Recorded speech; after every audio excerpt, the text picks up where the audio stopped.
I wonder, do you have a business that's hard to explain or product that's intricate and complicated, but it's extremely valuable to customers? Or perhaps you're the best kept secret of your industry. Maybe even your industry is the best kept secret. If all of these things are true, you probably need to write a book. This is a recurring conversation that I'm having here this month, January, because a lot of companies, they're looking at allocating their marketing budget for the year, scheduling out campaigns, plans, press releases. To which I say, your book is your marketing plan, not just for 2025, but for every year. You think that you need to do press releases? Your book is a 286-page press release. It's 286 press releases. It's a campaign that you use year after year after year. Understand the purpose of a nonfiction book for a founder. The purpose of a nonfiction book for a founder is you usually have to tell your story in many different ways for someone to get it, over time for them to get it, and you may not have their attention long enough for them to get it. A book does all of that in one place. Even a quick glance at the cover, the back page, the table of contents, flipping through it. Okay, these people are the real deal, they tell themselves.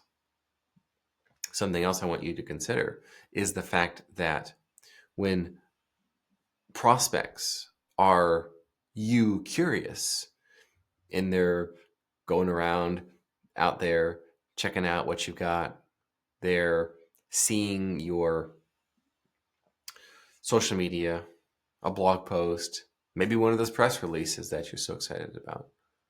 They check it out. Well, that's interesting. Maybe I'll contact for them a quote. Maybe I'll do my due diligence and contact several vendors. This is how prospects think, you see. Well, what happens when instead they find your book?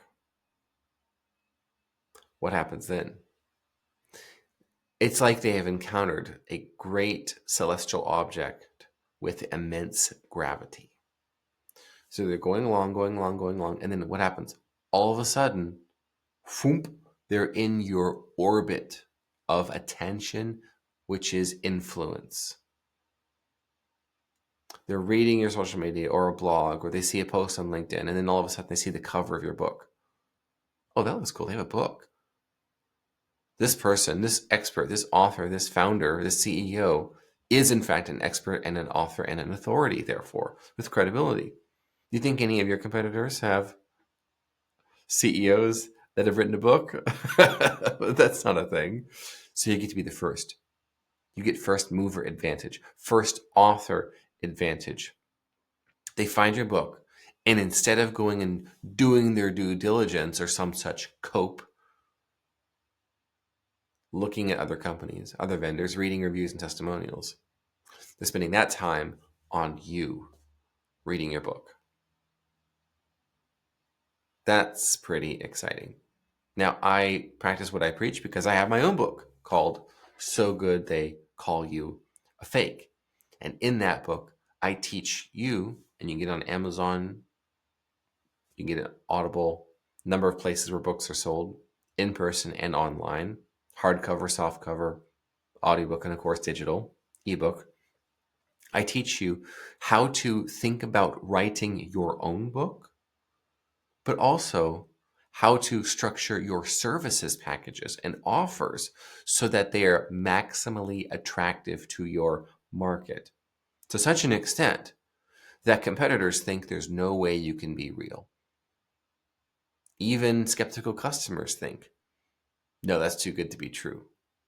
But I better check just in case. There's no way a vendor's that good, that competent, that capable, that efficient. For that price, so good they call you a fake. Get it on Amazon.